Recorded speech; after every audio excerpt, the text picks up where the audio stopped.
ao Lar Espírita Chico Xavier. Eu me chamo Cris, trabalhadora aqui do Chico. Estou muito feliz em apresentar o Pedro para todos nós, nessa noite confortável, né, com amigos, nessa casa benfeitora que amamos tanto. Então, para dar início, o Pedro, ele é um trabalhador da Casa Leão Denis, palestrante e um grande amigo que está vindo pela primeira vez aqui no Lar Espírita, mas que será a primeira de muitas. Então, eu gostaria de chamar o nosso irmão Fernando para fazer aí a nossa prece, para abrilhantar esse momento. Levar o pensamento a Deus. Toda vida, às vezes me pergunto como é elevar o pensamento a Deus. Coisa tão... levar o pensamento a Deus pode ser pensar naquilo que é bom na máxima potência. O amor, a compaixão, o perdão, na máxima potência. Deus representa e simboliza tudo isso. Tudo o que é o ideal humano de beleza e de bondade. É isso, levar o pensamento a Deus. E nesse sentido, nos encontramos aqui nesse espaço físico, junto com irmãos que não têm mais o corpo físico, mas está aqui presente. Esse espaço é um espaço de convivência entre duas humanidades. Que Deus abençoe esse momento. Que os espíritos trabalhadores do mundo espiritual, dessa humanidade desencarnada, nos auxiliem, proporcionando a todos nós paz e entendimento. Porque compreendemos que o intelecto tem que andar junto com o coração. E que todos nós possamos encontrar o que aqui viemos buscar. Jesus nos oriente, nos traga a tua luz e o teu amor. Ilumina o nosso querido irmão e amigo Pedro, para que ele possa ser um instrumento da tua mensagem, do teu ensinamento. Jesus, amado Mestre, pedimos a Ti a permissão para iniciar a atividade da noite de hoje. Assim seja. Então, nosso irmão Pedro Patriota.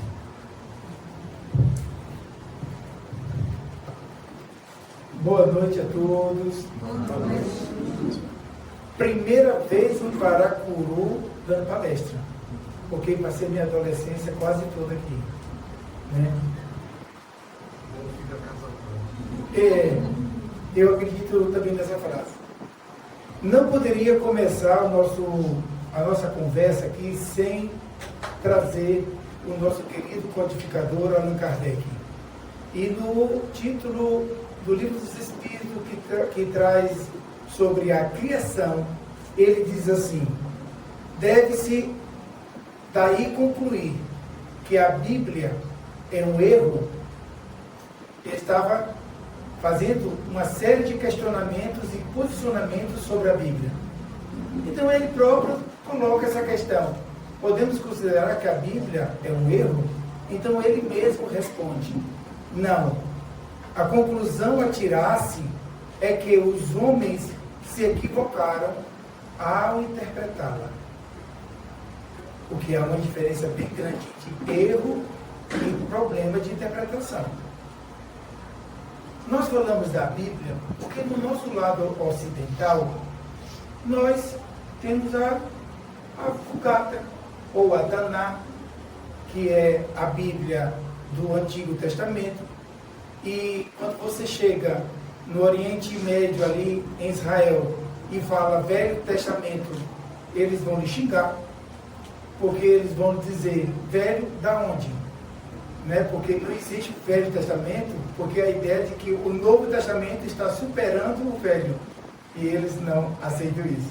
Então eles não gostam do Velho Testamento. Então se alguém for para Israel, não chama de Velho Testamento. O livro, na verdade, é o Taná. Né? O Taná é a Torá, que é o livro divino, o livro sagrado, onde nasce, junto com Moisés, com toda aquela fuga, né, do Egito, que nós já conhecemos essa história toda, e Moisés lançou o Pentateuco. Assim como temos o Pentateuco espírita, Moisés lançou então o Pentateuco. Quais são os livros do Pentateuco? A Gênese, o Êxodo, o Levítico, ou Números e Levítico, e depois Deuteronômio. Então essas 5 obras constituem o Pentateuco mosaico, ou como é chamado em Israel, dos rabínicos judaicos, né? O Taná é o seguinte, é composto de 46 livros. Eu trouxe alguns rascunhos porque a cabeça já não está essa coisa toda, né? Então, o Pentateuco é formado de quê? Ele é formado por poéticos, livros proféticos e livros históricos.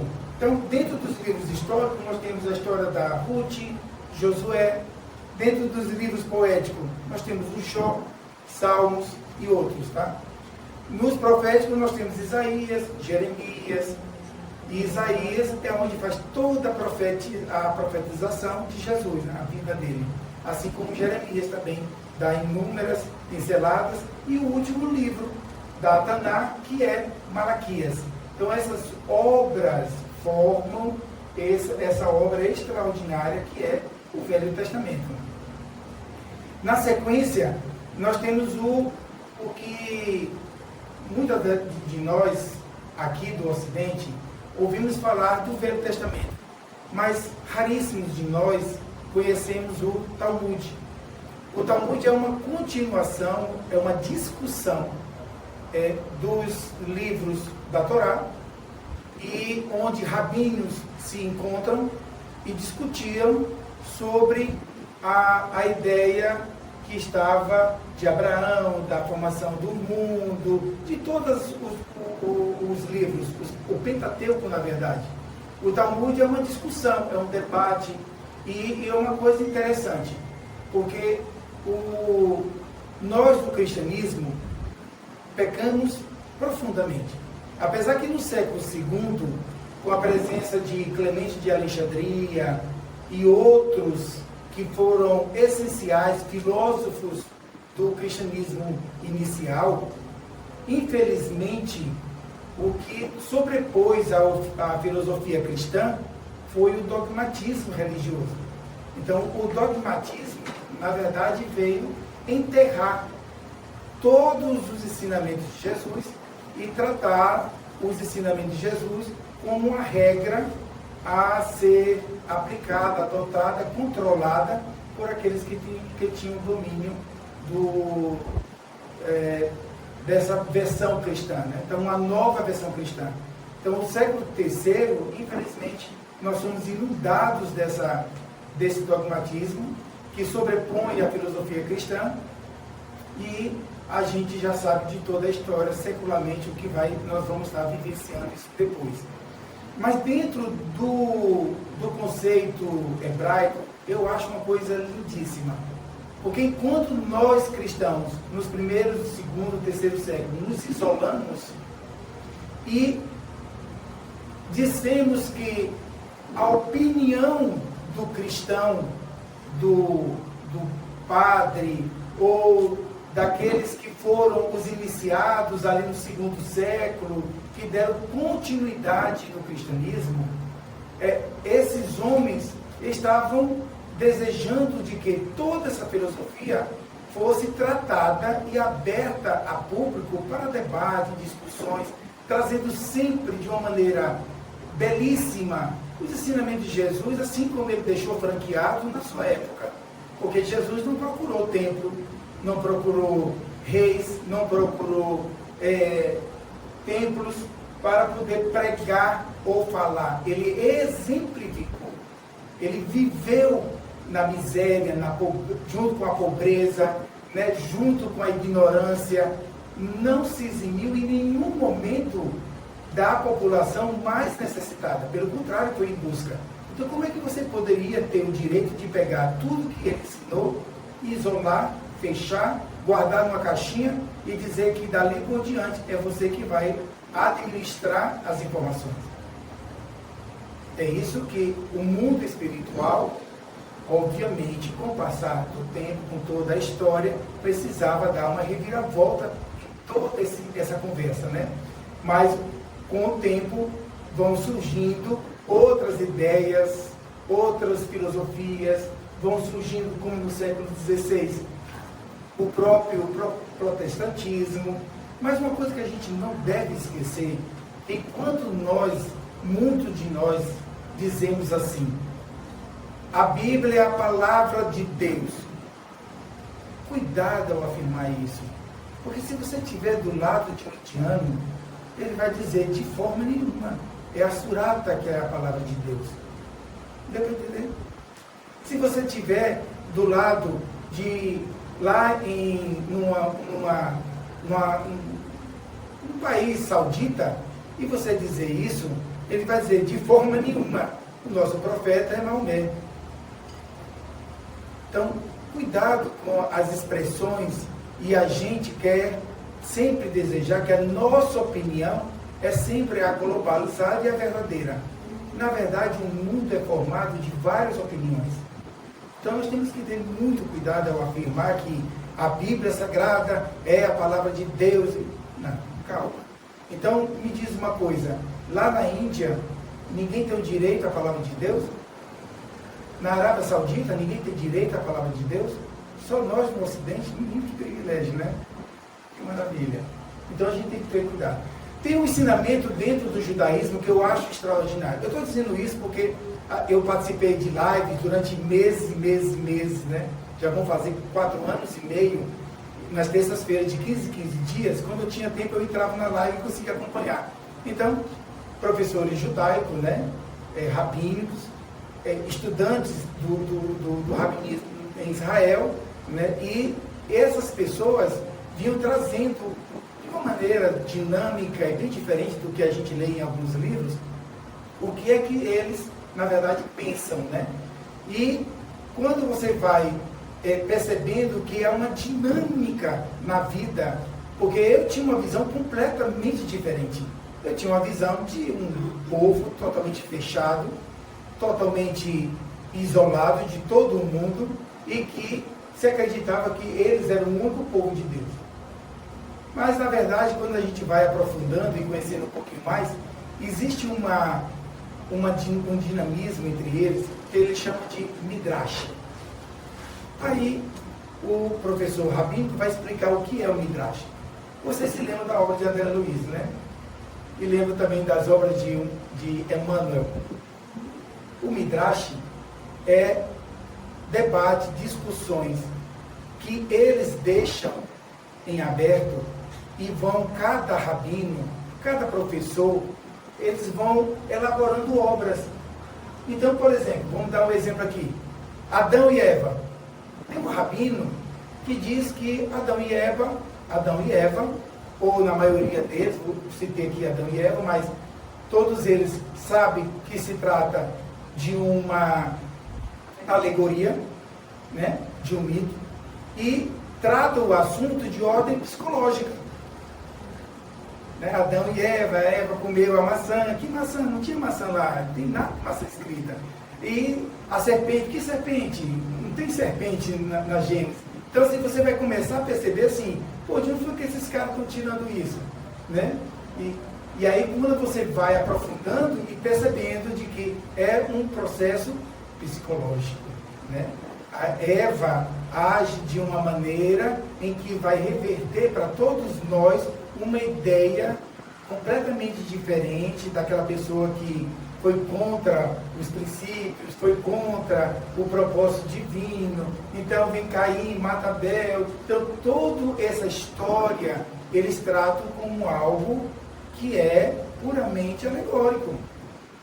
E a gente tinha uma ideia de que, não, aquele ali os caras seguem a risca. Não, gente. Está vendo como a coisa mudou a figura completamente? Aí você vem para o Ocidente.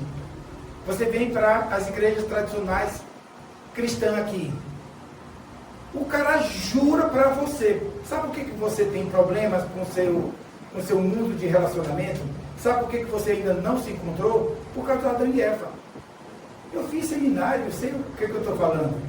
Então, o teu problema, hoje teu filho com problema, você tem um mau relacionamento, porque Adão e Eva tiveram problemas, né, no relacionamento e tal. Né? A gente não sabe, mas Lia, que era a primeira mulher de Adão, né? A Eva já é a segunda. E eu acho que o pior problema é que a mulher é a pecadora. E a mulher é pecadora, porque foi ela que infringiu tudo. Aí você vê todo aquele patriarcado, né? A mulher não ser desprezada, porque ela foi a causa do problema. Mas isso, com o passar dos séculos, gente, isso muda a visão dos judeus. Eles já não pensam mais assim. Mudou completamente. O patriarcado hoje, por exemplo, quer ver um exemplo básico? Você é um judeu. Como é o seu nome? Carlos. Carlos é judeu. Aí a mulher dele é brasileira. O filho nasceu em Israel. Eu vou te perguntar, Carlos, teu filho é judeu? Não. Não é. Ele é israelita. Entendeu a diferença? Agora, se tua esposa é judia e você é brasileiro, ele é judeu, israelita. Entendeu a diferença? Então, o que vale é a mulher, não é o homem. Mudou o conceito? Mudou completamente. Você vê um certo avanço em algumas partes, principalmente porque eles acham a favor do aborto. Não que eles sejam a favor do aborto, mas o aborto lá não é feito às escondidas. Quando é necessário, tem uma clínica que você vai e faz, né? Porque às vezes as pessoas acham que ser a favor do aborto é que todo mundo vai fazer aborto e está liberado o aborto. Na verdade, o aborto não é bom em nenhuma situação, mas você também proibir e fazer com que as mulheres, principalmente que não têm condições, se submetam, porque não vão deixar de fazer livre-arbítrio. Quer dizer, Deus dá o livre-arbítrio, mas os homens não querem dar o livre-arbítrio. Eles querem determinar o que as mulheres façam ou deixam de fazer. Se Deus deu, por que os homens é que tem que decidir? Né? Eu vejo, assim, de certa forma, como um avanço. Lá eles terem legalizado o aborto. Na Grécia, houve a criação da Septuaginta. A Septuaginta nasce no século II. O que é a Septuaginta? São 72 anciãos, ou anciãs, né? Agora me perdi. E esses senhores, chamados sábios rabínicos, né? Judeus, professores, mestres do rabinismo, eles estavam morando no Egito, na Alexandria, e falavam, obviamente, e escreviam perfeitamente o grego. Nasce uma necessidade, porque na Grécia, assim como no Egito, eles não tinham a tradução da velha Torá, do Velho Testamento, da Taná. Eles não tinham um livro. E a Biblioteca de Alexandria se ressentia disso. E muitos questionavam, por que nós não temos uma cópia aqui em grego? Porque havia em Israel, em outras, na Síria, na Babilônia, existia versões do Velho Testamento, da Taná, mas em hebraico, não em grego. Então a Septuaginta, o que é? Junta-se 70 anciões, na verdade 72, eram, como nós já sabemos, né, são 12 tribos, e cada tribo foi representada por 6 indivíduos, por 6 rabinos. E o que eles fizeram? Foram para a ilha de Faro. Essa ilha, no local bem reservado, cada rabino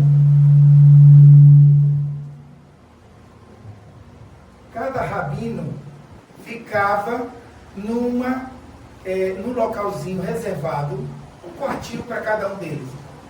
E eles teriam 72 dias para traduzir o Velho Testamento. Não é a Bíblia toda não, tá, gente? São os 39 livros, entre o Pentateuco e os profetas. Depois eles mudaram, que eles fariam a tradução apenas do Pentateuco, das 5 obras. E assim foi feita. Levaram 72 dias. Olha, eu acho que tenho minhas dúvidas que esse cara tenha feito essa tradução, porque, segundo os especialistas, diz assim: depois de 72 dias, cada um apresentou a sua tradução para o grego. E elas estavam perfeitamente idênticas.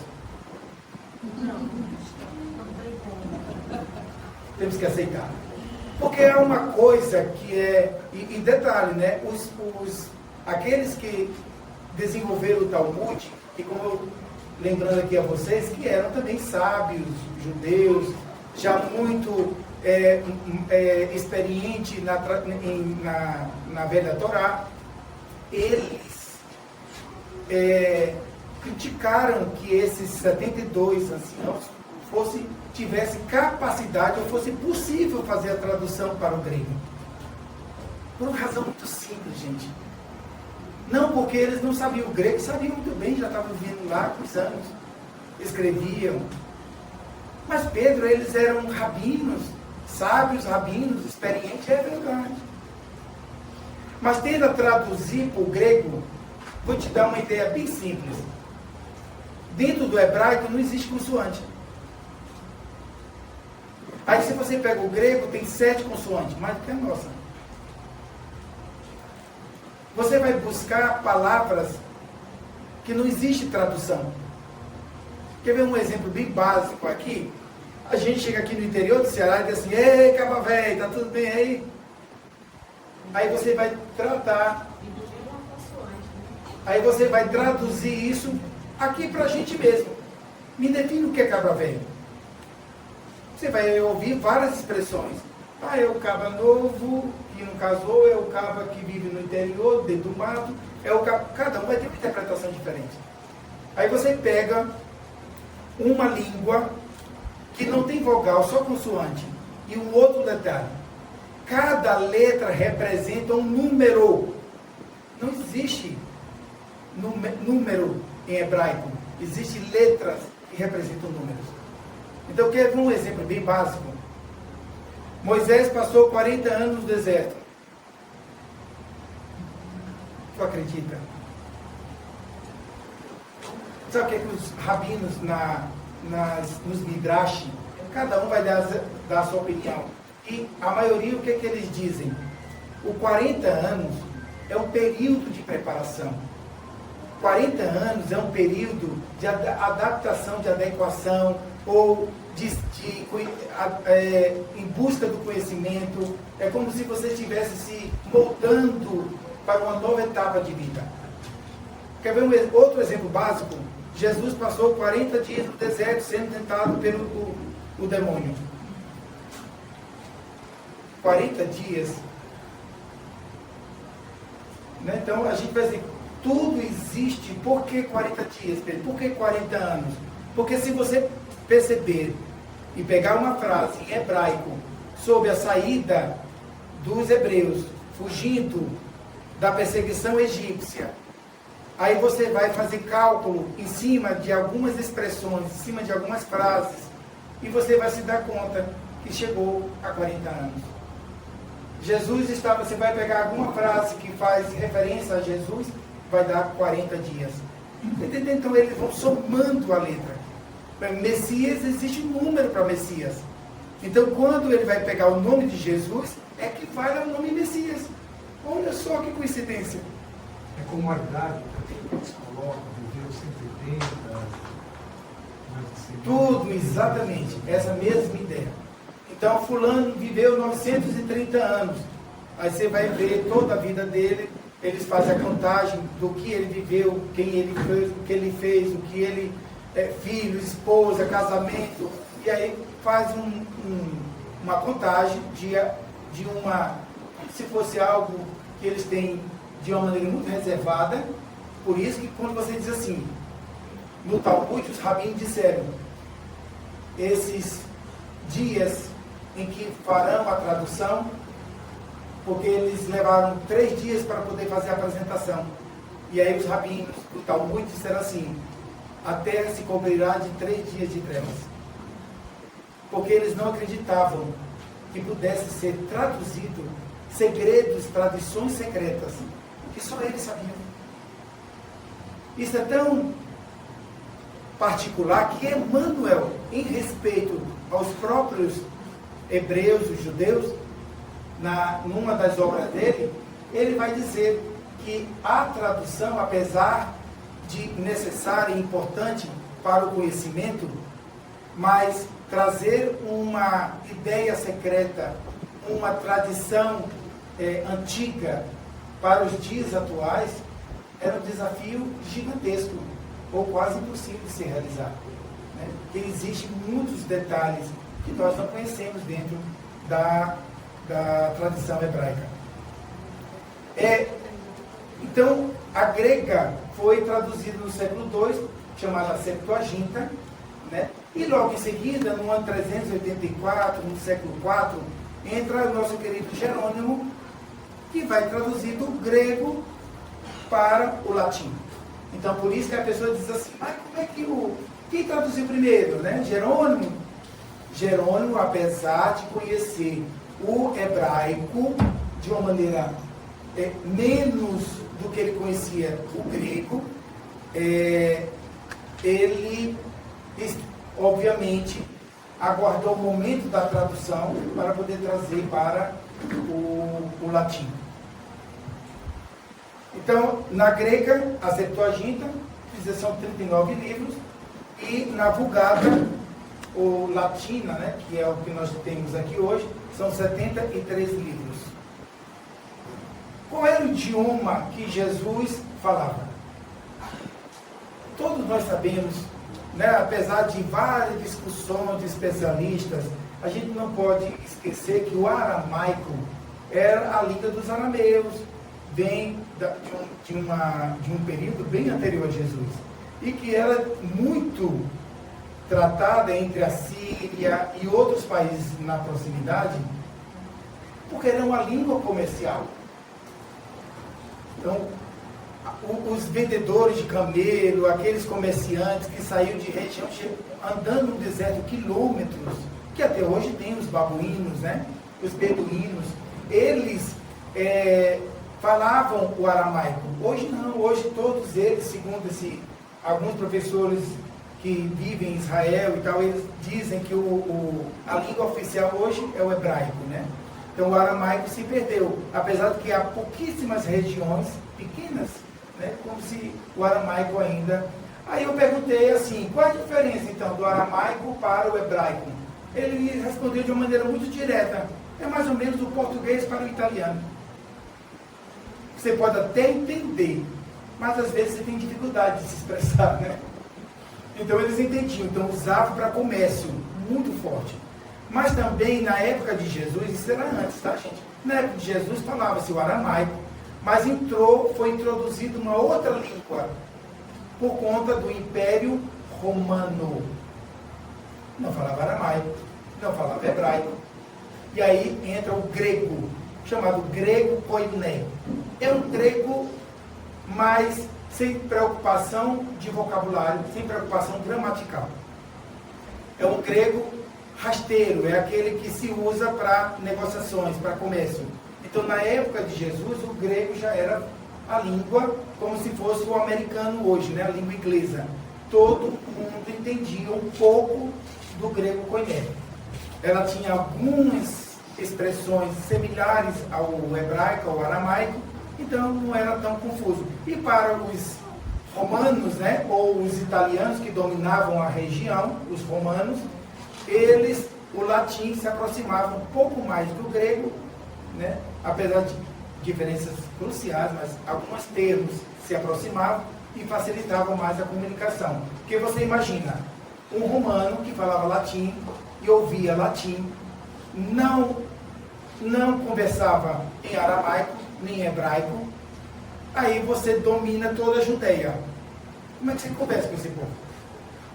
Como é que você diz àquele povo que ele tem que ficar subjugado ao Império Romano? Né? Então, há um problema linguístico aí muito sério. Muitos deles, no início, tinham tradutores junto aos generais, às pessoas de cargo mais importantes. Mas, na medida que eles iam para a Judeia, ou para as regiões próximas, e iam se aproximando da população, eles iam devagarinho aprendendo alguns traquejos, né? alguns verbetes daquela região, e iam aprendendo a se comunicar.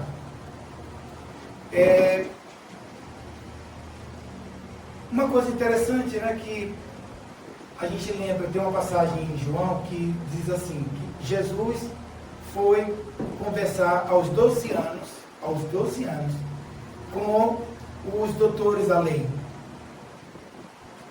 Isso é interessante, né? Porque assim, os rabínicos hoje dizem o seguinte: os meninos que estão se tornando, que vão se formar, né?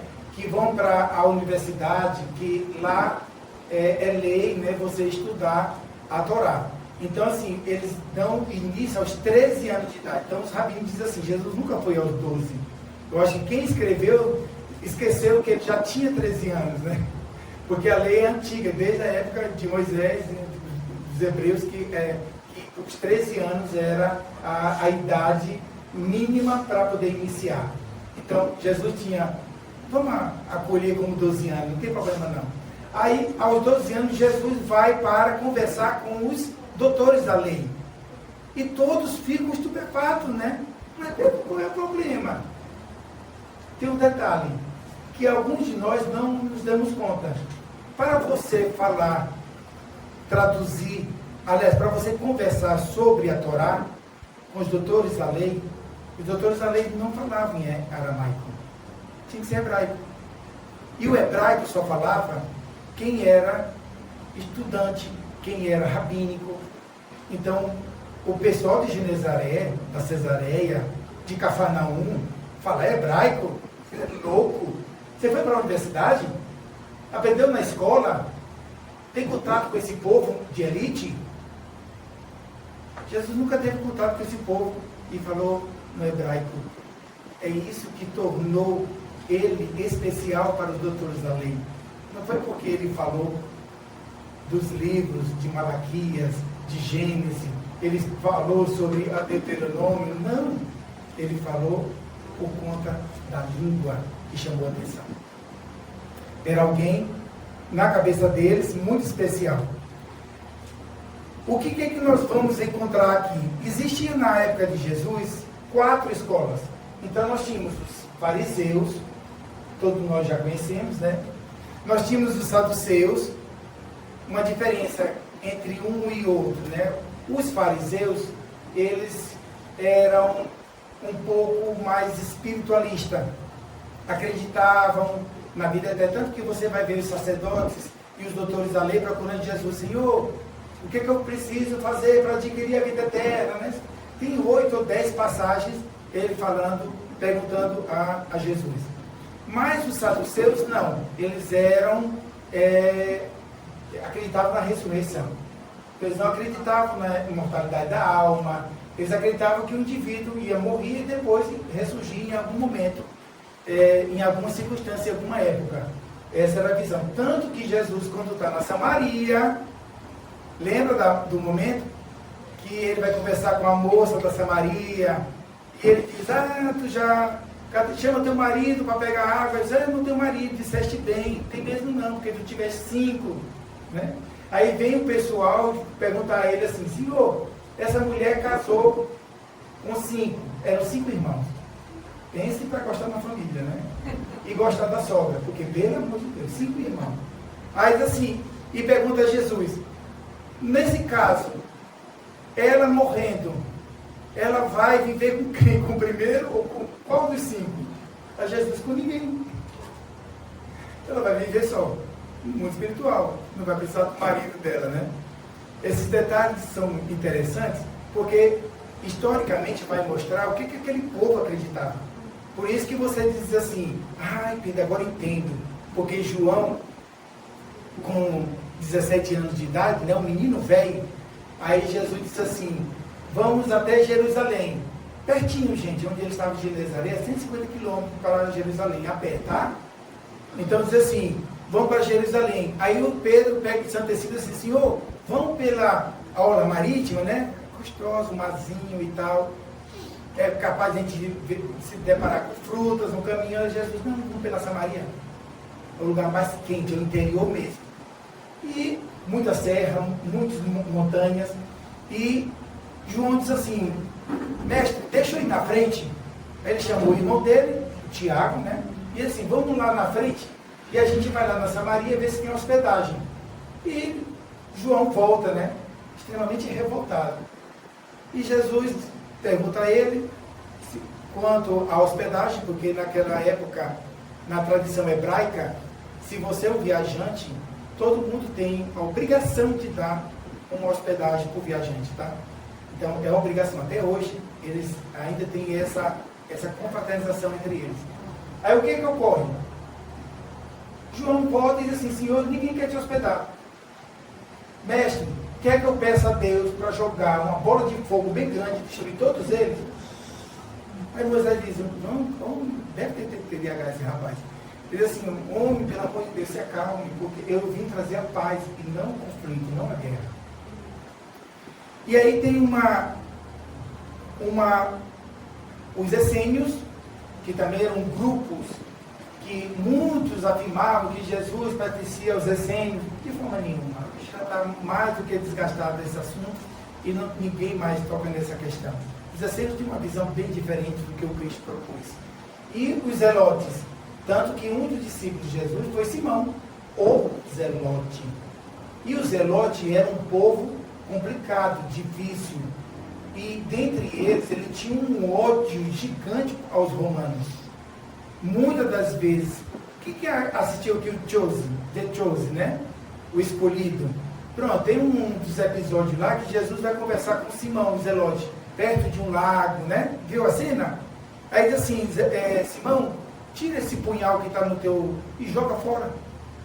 E ele relutou, não, porque os zelotes, se você estava numa praça pública e você viu um soldado romano dando bobeira, o zelote matava ele. No meio daquela multidão, ninguém dizia nada porque ele sabia que era o zelote que estava matando. Porque os judeus, no geral, tinham raiva dos romanos, eram escravos dos romanos. Quem que quer ser dominado? Né? E aí, os romanos cobravam imposto muito alto. Os zelotes eram tipo assim, os guerreiros. Era os rebeldes mesmo. Eles, se ele tivesse a oportunidade, eles entravam ali, tanto que na entrada de Jesus, a gente não presta atenção nos textos, né? Na entrada de Jesus em Jerusalém, aí tem um texto lá de João que diz assim, então foram chutadas barracas e tal, foi um escândalo, né? Nada disso. Eram alguns zelotes que estavam lá, junto com Simão, e aproveitando aquela multidão gigantesca que estava em torno do Cristo, você imaginava onde Jesus andava centenas. Tem uma obra que Humberto de Campos vai citar que eu acho extraordinária. Ele conta que a gente às vezes lê ligeiro e não presta atenção, né? Mas essa eu tive que repetir umas 3 vezes a leitura para poder, meu Deus do céu, para entender quem era Jesus. Diz ele que ele ainda não havia tomado café. Era bem cedo da manhã. Ele não diz o horário, mas eu acredito que seja bem cedo. Centenas de pessoas de todos os tipos, de todos os lugares estavam lá presentes. Todos queriam a palavra de Jesus. Então ele vai contar que já estava avançando mais a hora noturna. Devia ser em torno de 19 a 20 horas. E Jesus estava encerrando o diálogo com a última pessoa. que Humberto de Campos diz. Ele não havia almoçado, não havia merendado. Dá a ideia de que ele não havia comido nada durante o dia. Olha quem é esse homem. Não é extraordinário?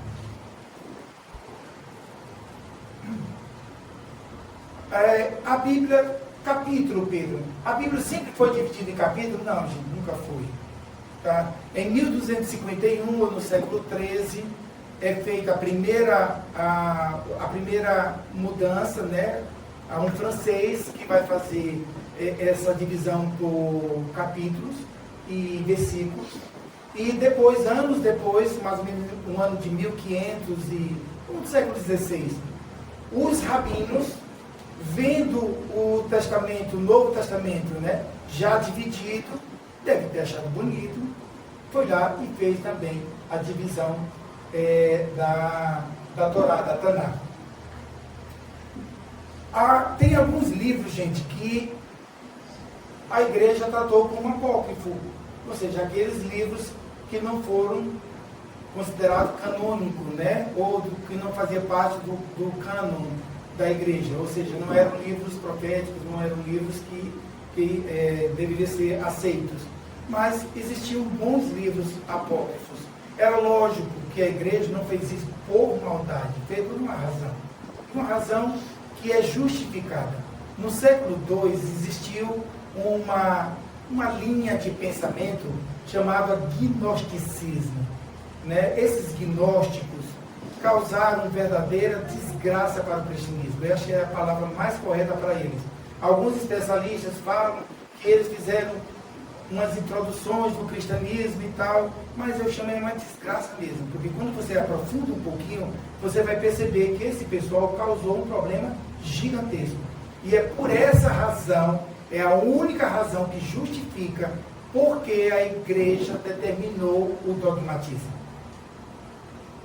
Porque os gnósticos chegaram ao cúmulo de escrever livros escritos por Maria, livros escritos pelas mãos de Felipe, livros escritos pelas mãos de Pedro, todos livros chamados livros divinos, livros proféticos, escritos pelos próprios autores. Ora, a gente vai saber que 45, 50, 60 anos depois dos discípulos já desencarnados, é que essas obras vieram ao lume, né? E começaram a aparecer.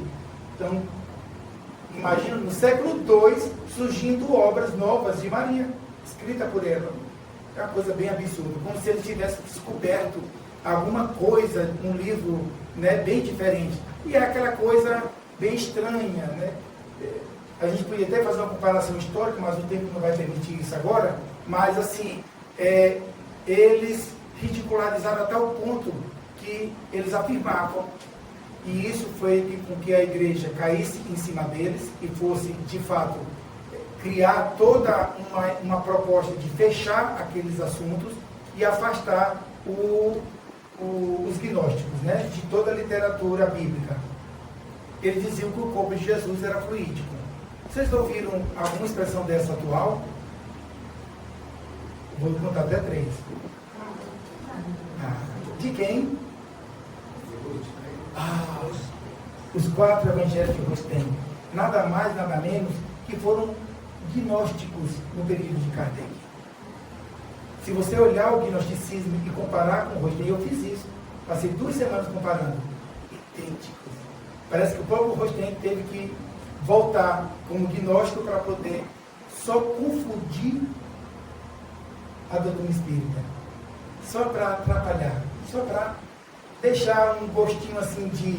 Vamos ver se eles vão superar essas dificuldades, né? E o mais incrível, com todo o respeito que nós temos à federação, mas durante anos eles abandonaram Kardec. Mas voltaram atrás. Então o termo apócrifo, né, aqueles livros não canônicos, e um detalhezinho, a gente diz assim, Deuteronômio, se você vai pegar no grego, Deutero quer dizer segundo, e nômio está relacionado à lei. Aí você diz assim, o que você quer dizer com isso, Pedro? Deuteronômio, na verdade, é segunda lei. Mas segunda lei por quê?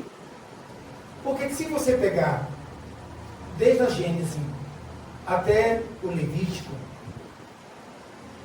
ou Números, Êxodo, se você pegar as 4 obras, você vai ver que Deuteronômio é um resumo de todas as 4. Ela é extraordinária.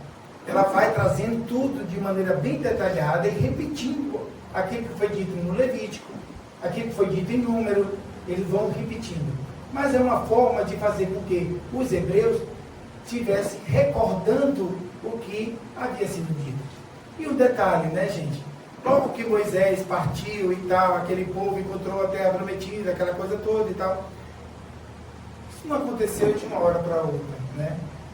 Olha, para a gente ter uma ideia, você já deve ter ouvido falar muito assim, a Bíblia oral, né? Ou a tradição oral judaica. Essa tradição oral significa que eles passaram séculos falando da Bíblia, comentando das passagens, mas haviam poucos escritos. Então, olha como eles são fiéis, né? Mesmo na tradição oral, mantiveram incólume, em certa parte, tudo que foi escrito depois. Então, por que as divisões dentro do judaísmo? É por conta, porque a escola farisaica, porque a escola dos saduceus, porque a escola, né, dos essênios, porque cada um queria defender o Velho Testamento da maneira deles. Né? Um oral, que era os fariseus, outro na escrita. E aí foram surgindo. Pedro, mas como é que surgiu a escrita? Aí você vai ter que olhar para a história dos escribas. Nascem com os escribas. Os escribas é que são aqueles que vão começar a redigir e trazer para o papel aquilo que estava dentro da tradição oral. E aí a gente vai desenvolvendo.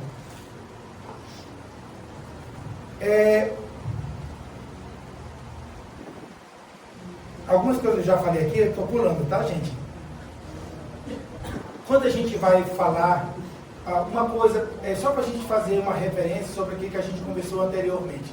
Porque ele dizia assim, você traduzir uma língua hebraica para qualquer outra língua era bem complicado, porque existiam alguns segredos da língua, ou algumas traduções da língua que você não tinha como traduzir.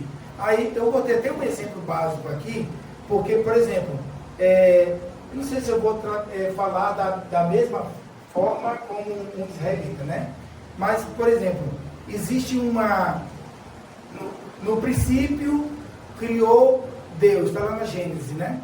Então, quando eles vão falar o princípio, né, que é Berushit, Bar Elohim, eles dizem assim, Berushit, princípio, Bar Elohim, quer dizer, criou Deus. Aí você diz assim, Bar é o que, Pedro? Aí os especialistas, os judeus, vão dizer assim, é um verbo. Peraí, então, por exemplo, eu posso usar esse verbo em outras expressões, em outras frases? Não. Bar só se usa quando se refere a Deus. Entendeu a diferença? Então, eu criei, eu nunca posso dizer eu, em hebraico, dizer eu, bar, não, nunca, porque é um verbo que só se usa falando de Deus. O italiano, vamos para o italiano, a gente diz assim, quando se refere a uma pessoa da sua idade, uma pessoa próxima a você, você diz assim, ei, né, ele, lui, mas quando você se refere a uma pessoa de idade, ou uma pessoa que você desconhece, com mais respeito, você diz lei. Então você vai ver que as línguas têm alguns segredos que nem sempre façam você fazer a tradução, né?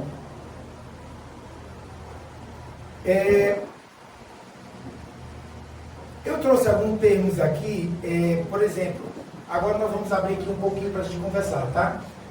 Uma das coisas que a gente ouve muito, né, dos evangelhos, eu tenho um pastor, eu não sou amigo dele, mas eu conheci, porque eu estava lá em Mucunã, numa casa espírita, Maria de Nazaré, e o rapaz me chamou lá, o Antonino, porque estava tendo muitas invasões de pastores da igreja presbiteriana, da Assembleia de Deus, entravam lá na cara de pau e ficavam pregando dentro da casa espírita.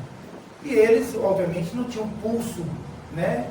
O Antonino chegava e queria expulsar ele da casa e tal, mas não se sentia, porque era uma pessoa importante da comunidade, é um pastor que é vereador, é um pastor que é advogado, é um pastor que, né? Então, ele se sentia coagido e ficava ali como quem tivesse a despeito. Tu podia vir uma quarta-feira aqui, normalmente eles vêm nas quartas. E aí eu fui lá na quarta-feira. E a gente ficou falando, logicamente, de um tema próximo que nós estamos falando, que era a história do cristianismo. E aí, um deles entrou e ele me cutucou, Antonino, olha, peguei o pastor. Aí eu convidei para ele entrar.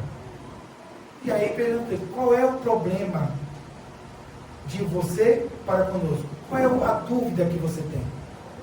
E ele vai falar aquilo que todo mundo já ouve, né? Moisés proibiu a comunicação com os mortos. Ele disse, sério, onde é que está isso? Mas está em Levítico, capítulo 19, está em Números, no capítulo 11, aliás, no capítulo 12. Eu disse, sério?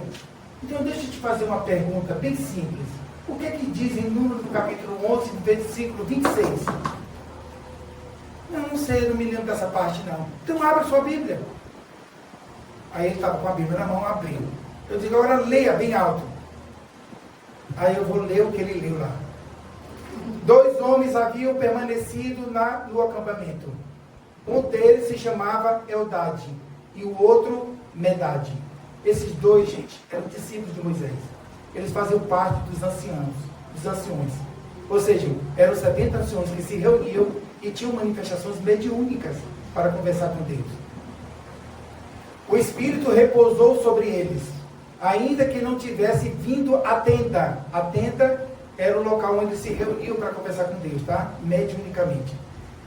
Estavam entre os inscritos. Os inscritos eram os anciões. O Espírito repousou. Puseram-se a profetizar no acampamento próximo, fora de onde Moisés estava, fora os inscritos, fora da tenda. Um jovem correu e foi anunciar a Moisés. O jovem aqui é Josué, tá? Puxa saco. Mas com todo respeito a Josué. Senhor, eis que Eldade e Medade, disse ele, estão profetizando no acampamento. Josué, filho de Num, que desde a sua juventude servia a Moisés, tomou a palavra e disse, Moisés, meu Senhor, proíbe-os, pelo amor de Deus. E Moisés respondeu, estás ciumento por minha causa? Por isso que eu falei que era puxa-saco. Oxalá todo o povo de Yahvé fosse profeta, dando-lhe Yahvé o seu espírito. A seguir, Moisés voltou ao acampamento e com ele os anciãos de Israel. Moisés não reprovou a comunicação que os dois estavam dando no acampamento próximo. Pelo contrário, autorizou e criticou Josué, que estava querendo chamar a atenção. Aí eu perguntei a ele, isso aqui é alguma crítica ou uma proibição de Moisés? Não, que essa parte eu não tinha lido direito. Então, antes de você fazer crítica a qualquer ideia, a qualquer religião, o primeiro é você ter respeito à opinião do outro. E segundo, você procure entender melhor a tradução bíblica, a interpretá-la e não fazer julgamento precipitado. Agora, por favor, você se retire da casa. Botou a Bíblia assim debaixo do braço, com um paletó suave, fiquei com pena depois do colo. E saiu e foi embora. Diz o Antonino que nunca mais apareceu ninguém lá. Ele deve ter dado o recado. Então, a gente espírita, não temos que baixar a cabeça para ninguém. Certo? Você só tem uma coisa a fazer, estudar. Eu digo para o Fernando, eu adoro ouvir aqueles críticos do espiritismo. Eu fico no YouTube, às vezes, com fone, fico horas ouvindo pastores, padres, né, criticando o espiritismo. Porque são coisas tão infundadas e tão mentirosas que, às vezes, eu tinha vontade de escrever um texto para ele, que é o próprio autor que publica, né? Aí eu disse, não vou fazer isso. Mas quando você vai nos comentários, o que tem de espírita fazendo crítica é incrível. Mas assim, eu não vou perder meu tempo com isso. Mas eu gosto de ouvir para ver ao profundo ignorância onde eles estão situados. E Kardec não perdoa esse tipo de gente. Se você pegar o céu e o inferno, Kardec faz uma expressão dura e direta. Porque se você não tem competência para tratar qualquer assunto, então eu não vou perder meu tempo com você. Um resumo clássico. Né? Ele faz de uma maneira um parágrafo que vale a pena todo espírita poder ler. Lindo demais. Que nós jamais devemos baixar a cabeça ou nos submeter, porque isso na Bíblia não tem dentro do Espiritismo, o Espiritismo não tem nada a ver com a Bíblia. E ele vai explicar isso nesse parágrafo especial. Tá? Então vale a pena. Qualquer dia eu vou passar para ti esse parágrafo, e aí você divulga aqui para o pessoal. Vale muito a pena. Isso. Então assim, gente, eu vou abrir aqui um espacinho para a gente conversar. Se alguém tiver alguma dúvida sobre o assunto, tem muita coisa aqui, mas não vou abordar, porque acaba a gente ultrapassando muito tempo. E a gente não consegue conversar um pouquinho mais, né? Então vamos deixar aberto aqui o espaço para vocês. Eu teria duas perguntas, mais curiosidades, né? O tema da palestra, curiosidades bíblicas. A primeira é, você citou no início sobre os 40 anos, né? E eu tinha uma dúvida, sei lá, eu não sei ao certo, mas eu, no meu íntimo, eu tinha a resposta, né? Os 40 anos, aquele povo andando, procurando a terra prometida, né? Essa terra prometida, ela realmente existia ou era algo psicológico? Era algo que o povo precisava se encontrar, né? Procurando algo, é igual o ser humano procurando a felicidade. Às vezes a felicidade está aqui e eu olho para frente querendo procurar. Então, essa terra prometida, ela existia de fato ou não?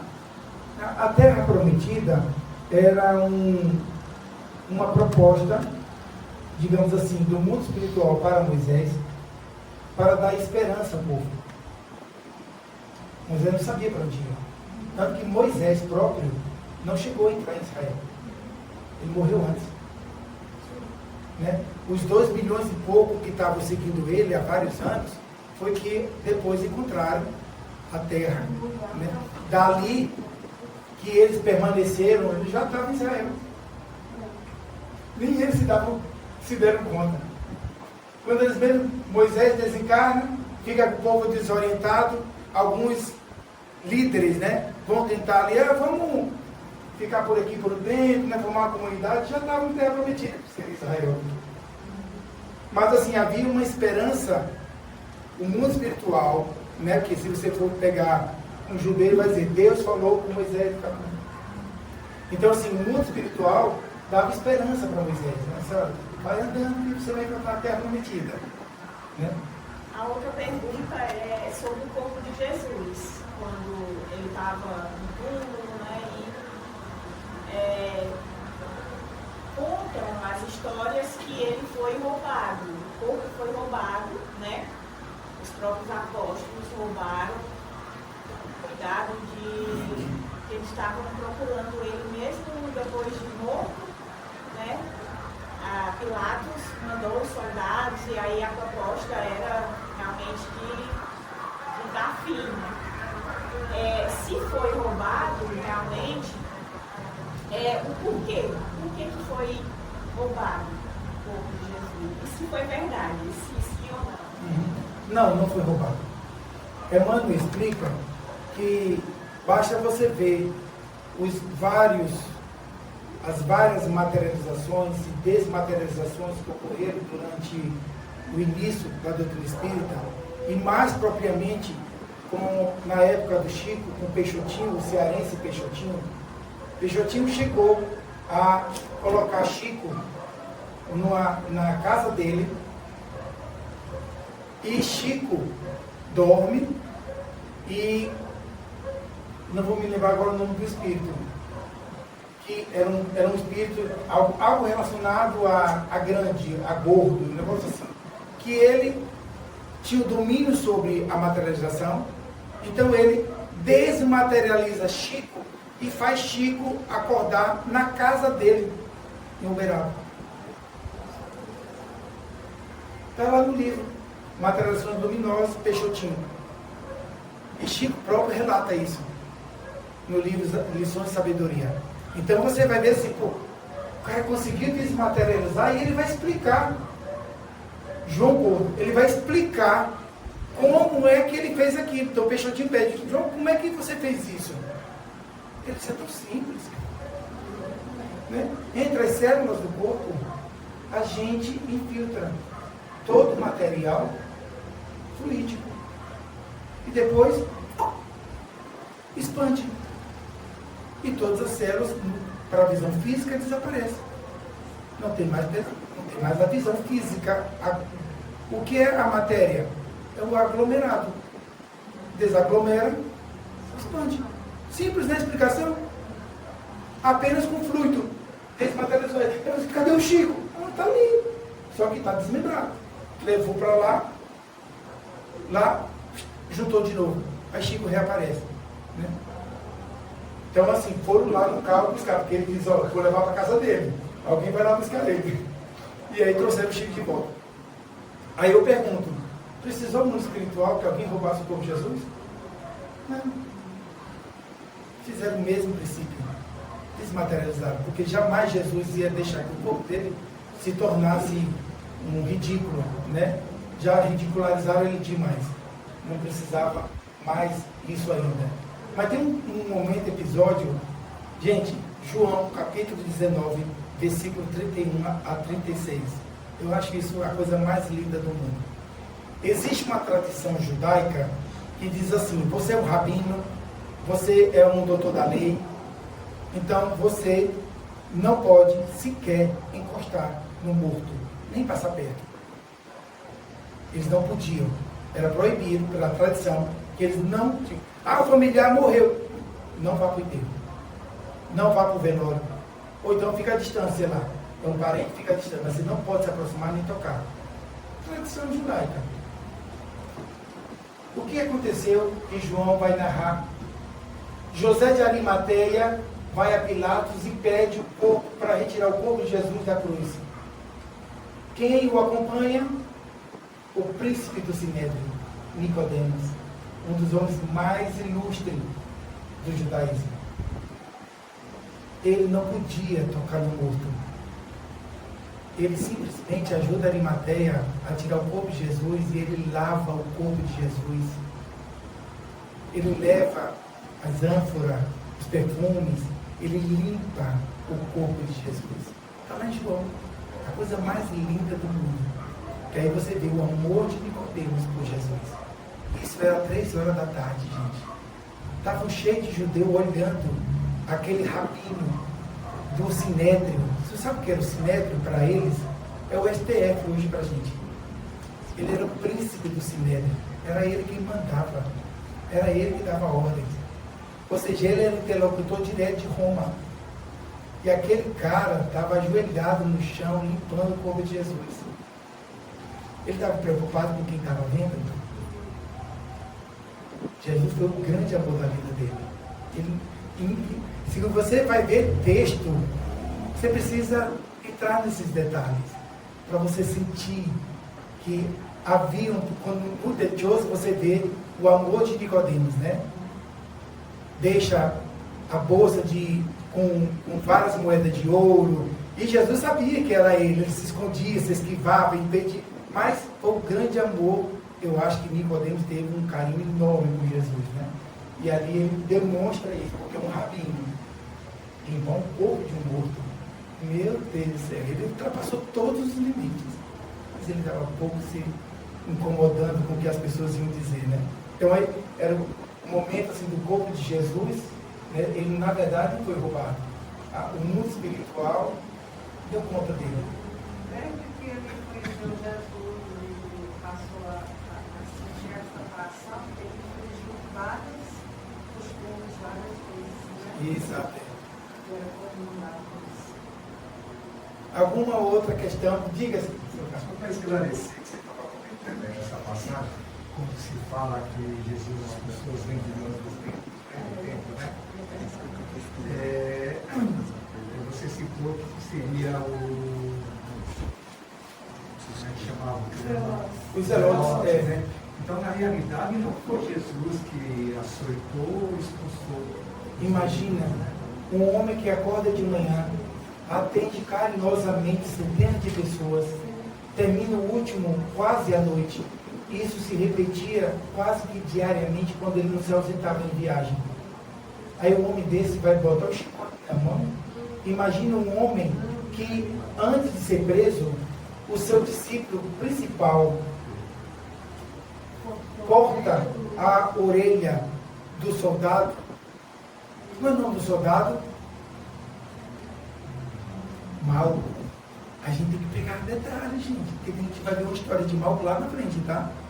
Então, corta a orelha do Malco. Aí o que ele faz?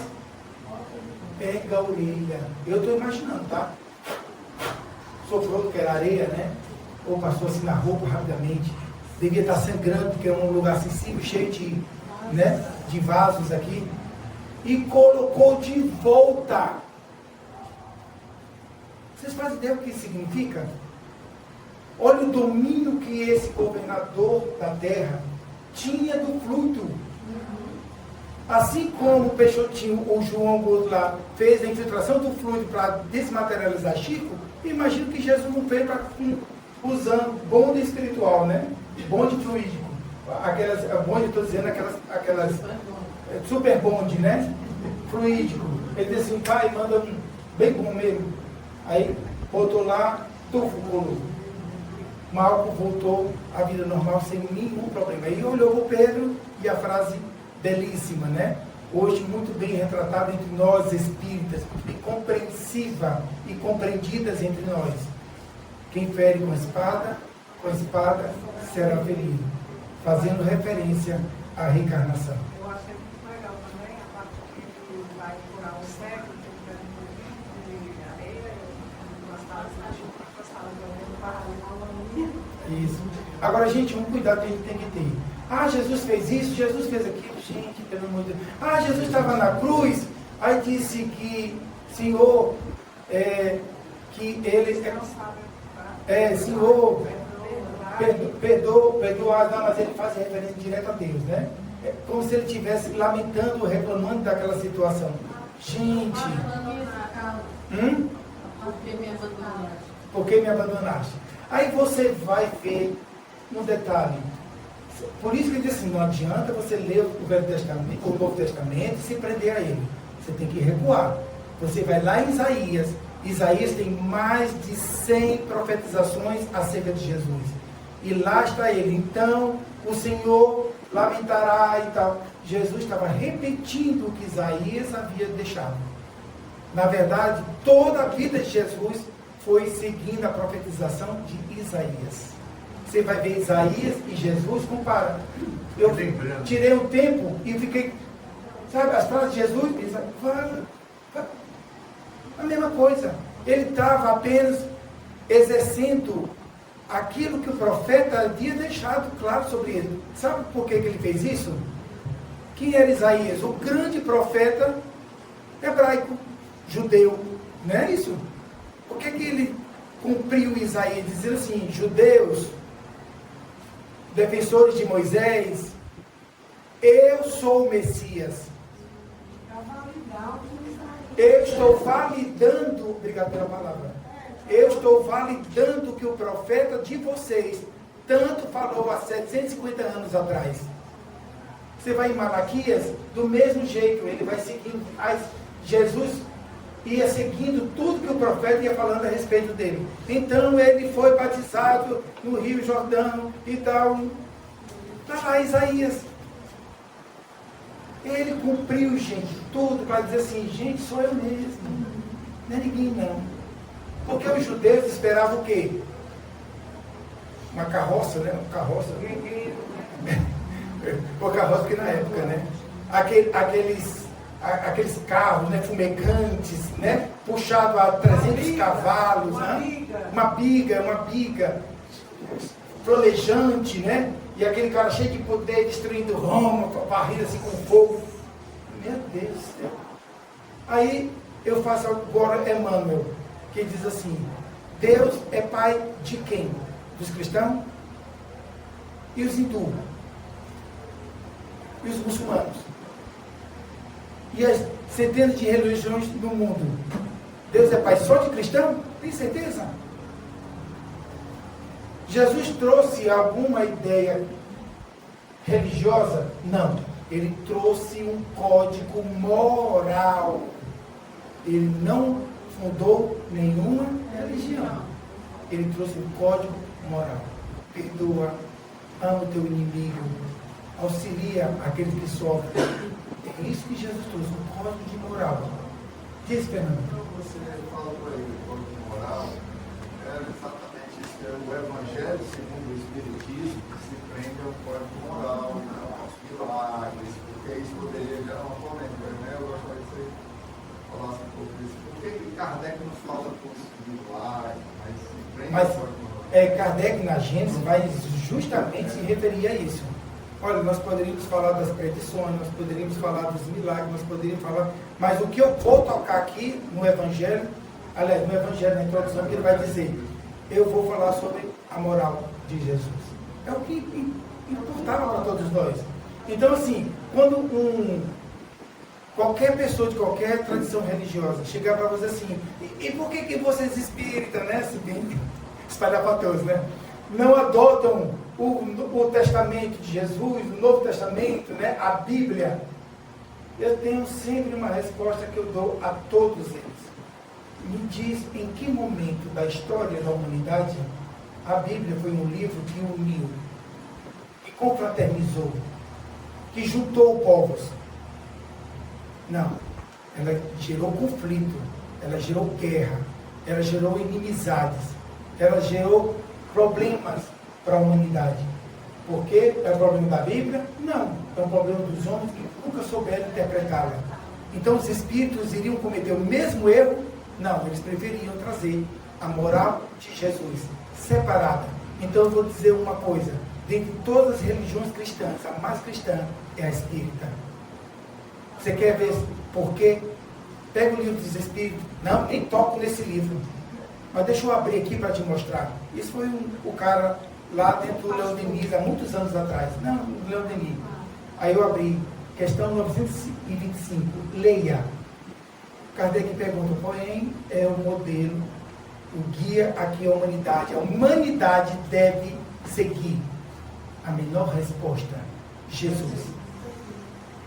Então, se você vai dizer que nós não somos cristãos, e eu vou dizer ainda mais, nós somos muito mais cristãos do que qualquer outra religião cristã, por uma razão muito simples. Você vem aqui defender os hebreus, que Moisés proibiu a comunicação, que Moisés disse isso, Moisés disse aquilo, e o que eu tenho a ver com Moisés? Eu não sou judeu, eu não sou rabino, eu sou cristão, e por ser cristão e espírita, eu única preocupação que eu tenho hoje é a vivência moral deixada por Jesus. E foi isso que o Evangelho segundo o Espiritismo trouxe para nós. Porque é a única coisa que importa. Não importa se Jesus tinha barba ruiva ou era preta, se era careca ou tinha cabelo. Se cabelo é o modo de Nazareno ou não. Se os olhos eram claros ou se era escuro. Porque é isso que rabinos, pastores e padres vão discutir. Não vamos entrar nesse mérito. Porque o que nos leva a uma condição de vida espiritual melhor é o nosso esforço moral que fazemos hoje. Não são as discussões se o corpo de Jesus foi roubado ou não, se Maria, se Jesus casou ou não casou, ou se Maria tinha outros filhos, fora Jesus. Pouco isso incomoda. Kardec não quis levar esse assunto à frente. O que ele queria era a moral de Jesus. Tá? Então eu sou muito grato a Kardec por ele ter feito essa escolha sábia. Porque senão nós estaríamos todos aqui discutindo. Ainda discutindo até hoje. Alguém mais? Pergunta, Renata, Jorge? Em relação ao início, né, que você falou de Gênesis, e em relação aqui que Eva talvez tivesse sido já a segunda esposa, né? De Adão, né? E eu ouvi alguma coisa a respeito também, que Caim matou Abel, né? E ele foi para outra cidade e se casou. Mas com quem, né? Se eles eram os primeiros, né? Já existia uma outra cidade? Já existia? Ele casou com uma irmã? Não faz sentido, né? Então já existia alguma coisa. O que você está dizendo é mais ou menos uma crítica que o pastor faz ao Chico em 1971, no Pinga Fogo, né? Não sei se vocês assistiram. Eu assisti 3 vezes, 2 horas, assisti 3 vezes com a maior alegria do mundo. Porque ouvir o Chico ali, relembrando ele, é fantástico. E o pastor pergunta a ele, como é que em determinada época eu tinha 2 bilhões e hoje nós somos 8 bilhões, né? E aí Chico não entra no detalhe da resposta, né? Diz apenas que a Terra não é o único mundo habitado, há uma fraternidade universal e não, como eu vou dizer assim, uma troca de experiência entre espíritos de mundos diferentes, né? Aqueles mais avançados vêm nos ajudar aqui, os mais atrasados. Mas fora isso, ele diz assim, ora, nós temos muito ainda a estudar e a compreender, porque basta então lembrar que quando Caim matou Abel, ele se casou, mas só havia aquela família, com quem ele se casou? Então a gente tem que ter essa análise crítica, né, interpretativa. Aí é nesse aspecto que Kardec nos ensinou a analisar, a avaliar e a decidir, né, o que é certo e o que é errado. Não a gente simplesmente ler e tomar decisões precipitadas. Kardec é um exemplo para todos nós espíritas. Se a gente vai opinar sobre qualquer um assunto fora da nossa esfera, estude a fundo, pesquise, para você não ser pego de surpresa ou ser, infelizmente, está falando coisas que não deveria, por seu desconhecimento. Então, muito cuidado. Então, quando eu vou falar de um texto, é porque eu estudei aquela parte circunscrita para poder abordar aquele assunto. E a gente, depois daquele assunto, você vai expandindo, né, os seus estudos. Mas enquanto eu não expandir, eu procuro. Tem perguntas que alguns já me fizeram e eu não soube responder, E pedi desculpa e disse que ia aprofundar para poder descobrir a resposta. Mas, então a gente tem, como espírito, só ter esse cuidado. Por isso que Kardec, Flammarion, no seu discurso de morte do seu enterro, deixa bem claro, é o bom senso encarnado, né? Kardec, numa frase resumida, foi o bom senso encarnado. Porque ele nunca criticou, nunca julgou, nunca condenou qualquer opinião contrária dele. Basta até você pegar o livro, é um folheto assim, uma brochura pequenininha, em que ele vai trazendo, começa a vir rabinos, começa a vir muçulmanos para dentro da França para conhecer um pouco mais, queria conhecer Kardec pessoalmente. E essa obra surge por conta de que Kardec até brinca, numa parte, num capítulo da obra, vou já me lembrar o nome dela, com uma brochurazinha pequena, e ele diz assim, o rabino espírita, o protestante espírita, o católico espírita, ou o padre, o arcebispo espírita, eram pessoas que simpatizavam com o espiritismo, e iam buscar na fonte em Kardec, né, explicações. Então, os próprios líderes daquelas religiões, nos seus lugares, iam para a França para conversar com Kardec. Então, é extraordinário isso. Você vê a flexibilidade de Kardec, né? O carinho, o respeito que ele tem para as outras opiniões.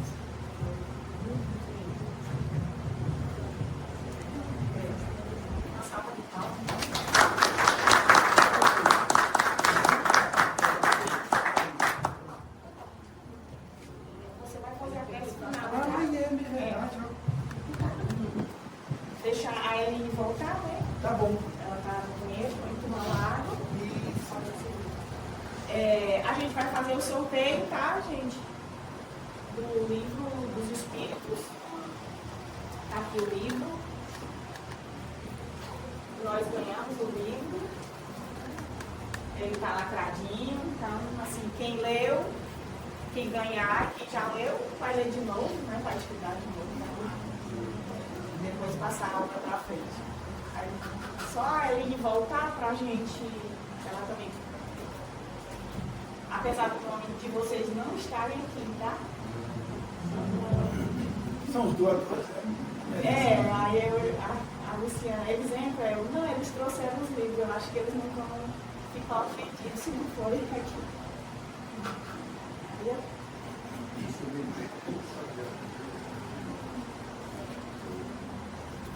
Esse livro aqui, ele tem duas partes, né? Dá para ver Isso, eu ia te perguntar sobre esse cinza. que é a primeira parte e depois o que foi acrescentado. É o primeiro livro dos Espíritos e depois é o que foi acrescentado. Foram Né? 501 perguntas e depois o restante.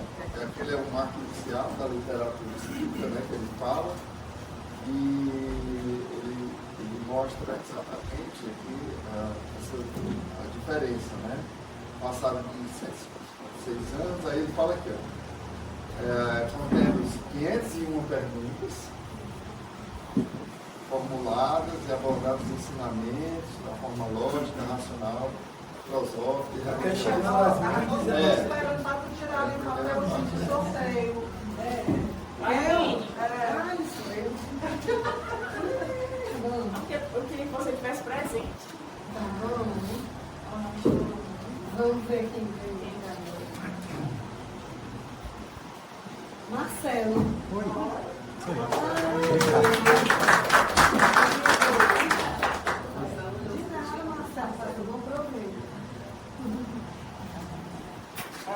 Eita, os espíritos passaram a responsabilidade. Né? Obrigado, pessoal. Depois a Renata vai fazer a foto, né, Renata? Aí a gente vai fazer a prece final, tá? Quer sortear outro? Vai sortear não? É só aqui é seguro ali. O outro, a gente ganhou outros. Tem um outro livro dos Espíritos também.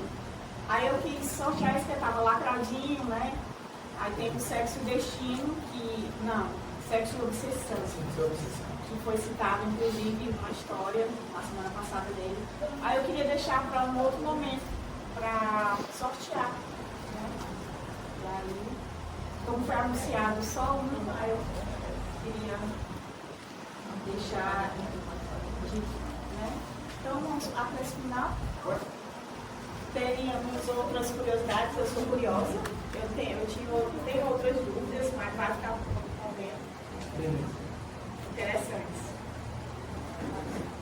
Certo. Mestre amado Jesus,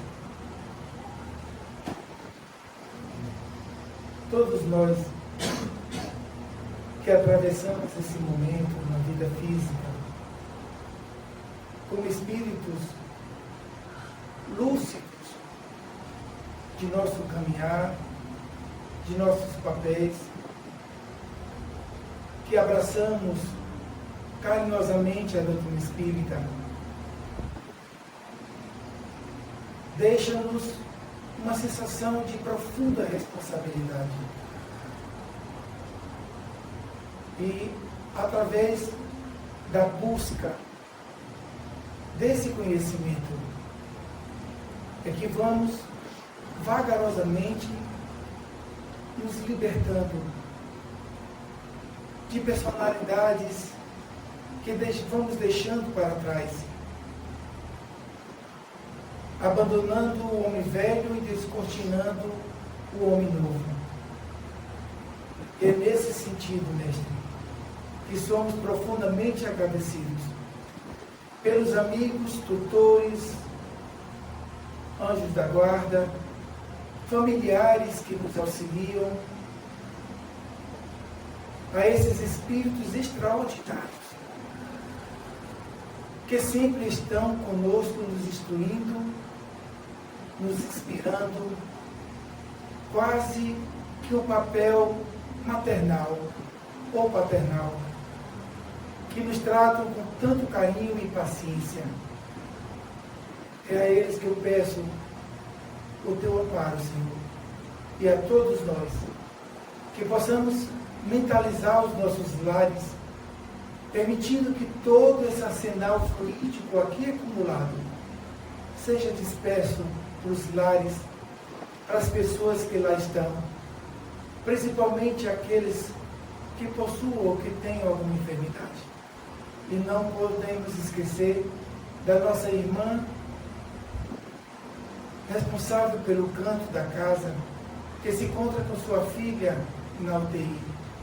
Pedimos carinhosamente, Senhor, que nossos amigos espirituais possam fazer uma visita, dando a ela a oportunidade de dar continuidade à sua existência, para que todos os esforços no futuro lhe façam brilhar a alma novamente. É nesse sentimento de afeto, de profunda gratidão, que encerramos nossa noite de hoje, sob o teu carinho e a tua proteção. Que assim seja.